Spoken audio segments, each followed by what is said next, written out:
In January, our income will be way lower than previous months, but on the other hand, we will contribute a significant amount of money to our 401k and ROTH IRA accounts. So watch this video and you will see how and why we plan to implement this.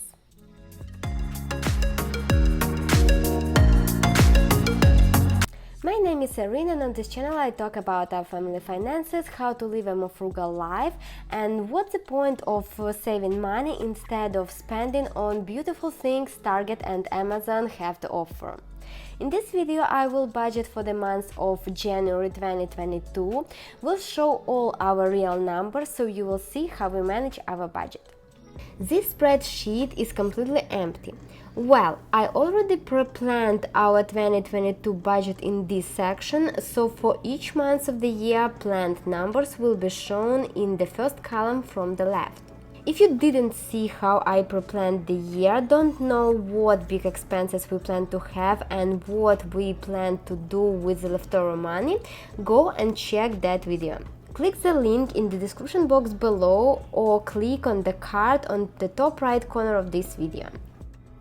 So, as always, I start with the to-dos and then we'll go to the budgeting section. My birthday is in January, but I don't celebrate it. Every year I pre-plan some money, but it's just in case if I will really want to get myself a present. And this section also reminds me to check my Ukrainian phone plan so I will not lose the number, and that this month we contribute to our ROTH IRA, about which I will talk later in this video. Okay, let's go to the budgeting section.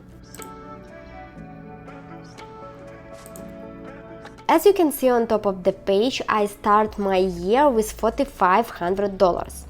This is the minimum amount of money we need to have on our checking account to cover the bills and the basic expenses until my husband will get his first paycheck in January. This is sort of like a cushion we need to have. I determine this number based on needs we need to cover in the beginning of the month. They include our rent payment, mortgage payment, utility bills, internet, some food expenses and basic transportation expenses like buy gas at the gas station.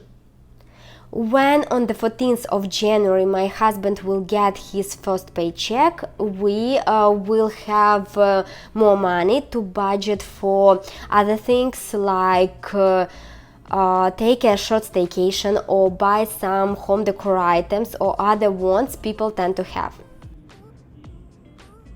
So let's talk about the income. I assume my husband's income will change since January, but I still will budget the same amount I normally do since don't know yet how the income will change. In the beginning of the year, we plan to increase our contributions to 401k, and so the income will be way lower. The rental property income is still the same as last year, and I still take into account our small interest from Bank of America and cash rewards. Since this month we plan to invest to our ROTH IRA account also, I will budget a transfer from our savings account. This money will go to the ROTH IRA and we will try to max out both of our ROTH IRAs.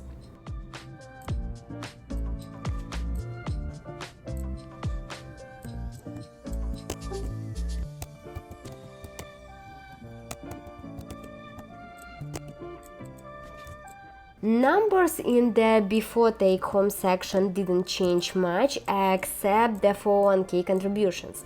As I said, we will contribute more in January, February, March and April, and then we will just contribute the minimum amounts to cover the company match. What do you think about this strategy? Do you prefer to contribute the same amount of money each month or throw more money in the beginning of the year and then slowly add the rest of the money? Tell us in the comments below. Now let's move to the savings category. First, I need to save at least 30% of our take-home pay. This money for now I will put on our savings account.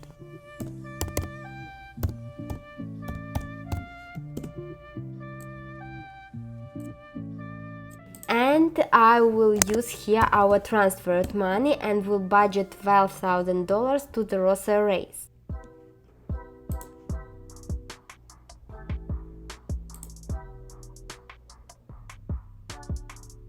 I will go to the next categories for now, and if we will have money left over, I will go back to the savings. In the fixed bills category, I will budget our regular payments: rent, mortgage, HOA, quarterly payments, electricity, water and trash, internet and service fees. As you can see in the leftover row, I have a negative number, which means we don't have enough money to cover all the bills we want to pay on the first week of the month. So I will move the HOA bills to the second week of the month when Mike will get his paycheck. And we'll continue with the rest of the expenses.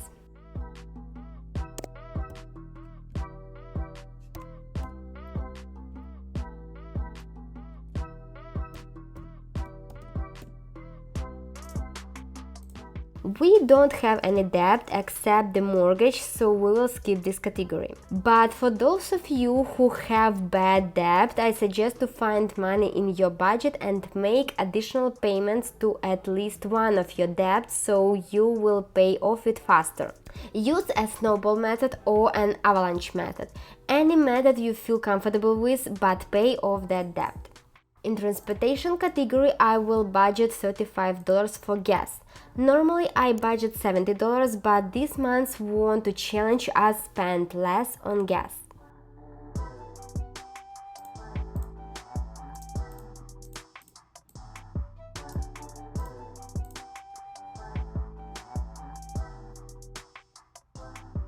In the food and drinks category, when planning the year, I decreased our grocery spending a little bit since I want to keep our grocery budget and alcohol budget at $300 maximum.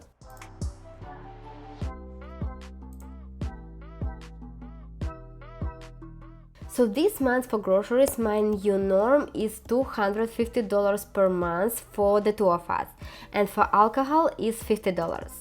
Even I plan to have some eating out expenses and hanging out with friends expenses, I will not budget for such subcategories this month.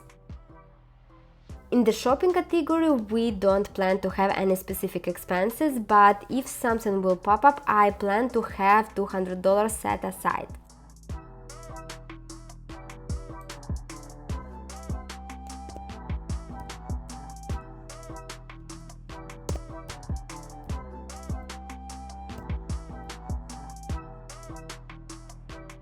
Leisure and entertainment. We don't have any specific plans for the month of January, so $100 will go to the holidays and events subcategory. This $100 will be my birthday expenses. In the medicine and health services category, I pre-planned $200, but will budget about $1,000 since I didn't finish yet with my dentist visits. And that's basically all. I will put $100 in the additional section for potential Amazon purchases. But this money is already included into the shopping category. This is just for my reference.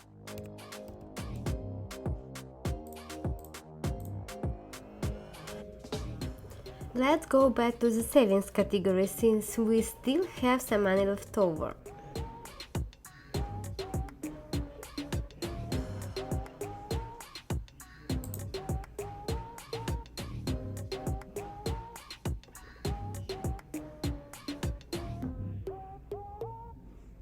I will budget $1,000 for additional investments to M1 Finance, and the rest will go to the savings account.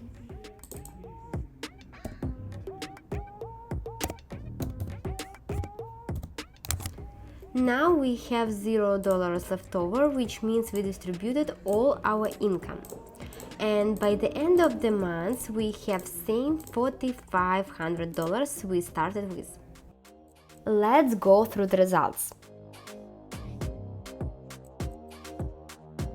Rent and mortgage are our biggest expenses, and that's why in the house and bills category we spend the majority of our money. Medical bills, it's also a pretty big expense this month. If we will check the 50 by 30 by 20 rule, we can quickly see that actually we did bad spending on our needs and overspend this month. We should have spent no more than 50% of our income on our needs, but spent 54%. But this is the rule for the take-home income. If we will run the numbers for the gross pay, everything will be fine. We will spend less than 50% on needs. This difference happens because this month we contributed a lot of our pre-tax money to the 401k account. And since we contributed $5,000 only this month on 401k, our take-home income decreased. But the expenses stayed the same, so this looks like we spent a lot more than we should.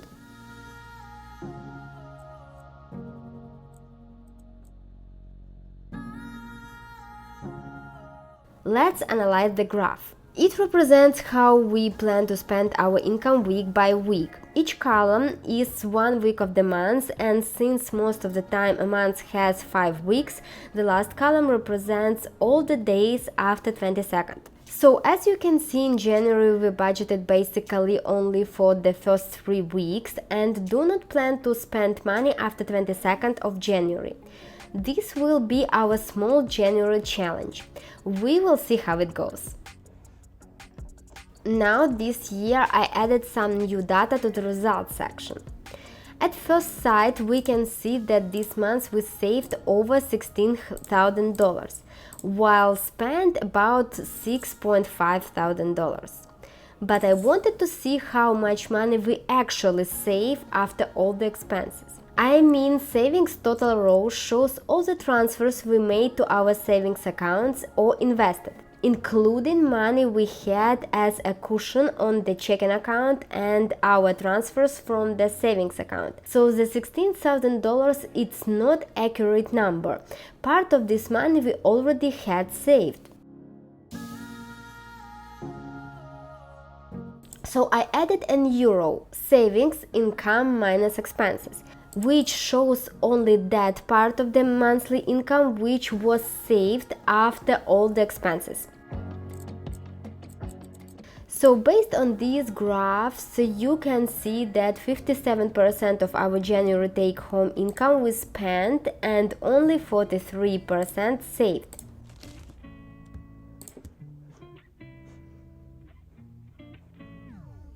So in January we plan to invest about $17,000, spend $1,000 on medical bills, challenge ourselves to don't spend money on the last week of the month, and spend no more than $35 on gas.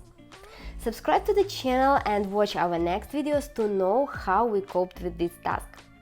Next time I will see you in the new year of 2022, so may the new year bring you happiness, peace and prosperity. We hope you will have a very happy new year. Bye!